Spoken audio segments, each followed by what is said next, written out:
Well, it's tax season, if you didn't know that already. And if you haven't filed your taxes just yet, you're not alone. And there are a few things filers need to be aware of, including fraudsters, cyber criminals cashed in on nearly $2 billion worth of fraudulent refunds last year. They're becoming increasingly sophisticated and brazen. Andrea Day has our story. Your W-2 could be for sale on the dark web. IBM's Itai Mayor took us into the secret stores criminals use to buy and sell private information. You name it, they'll sell it. The stores look like legitimate websites and even include ratings for sellers. They've created a model that you can trust in an untrusted environment. And he says this season, a rush on W-2s, like these for sale right now. It says it's people with high wages, so you should have higher tax returns. So how do the bad guys get their hands on your W-2?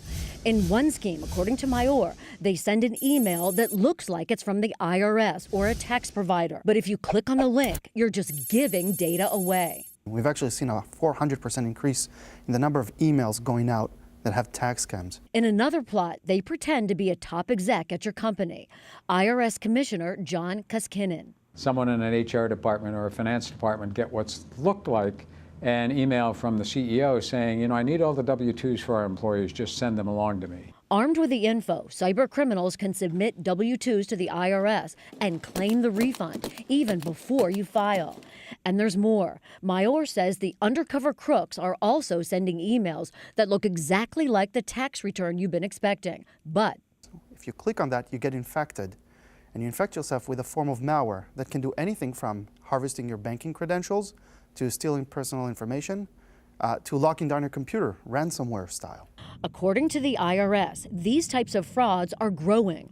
But there's some good news. The IRS says it's getting better at figuring out what claims are legit before money is handed over to the swindlers. We can tell if a computer is being used to file 30 returns, that's probably a false set of returns. That's by a criminal. And the best advice? Never click on any link, even if the email you got looks legit. Go straight to the website instead. And if you get an email that looks like it's from the IRS, delete it. They'll never send out an email or ever contact you by phone to collect a debt. The agency relies on good old-fashioned snail mail. I'm Andrea Day for Nightly Business Report.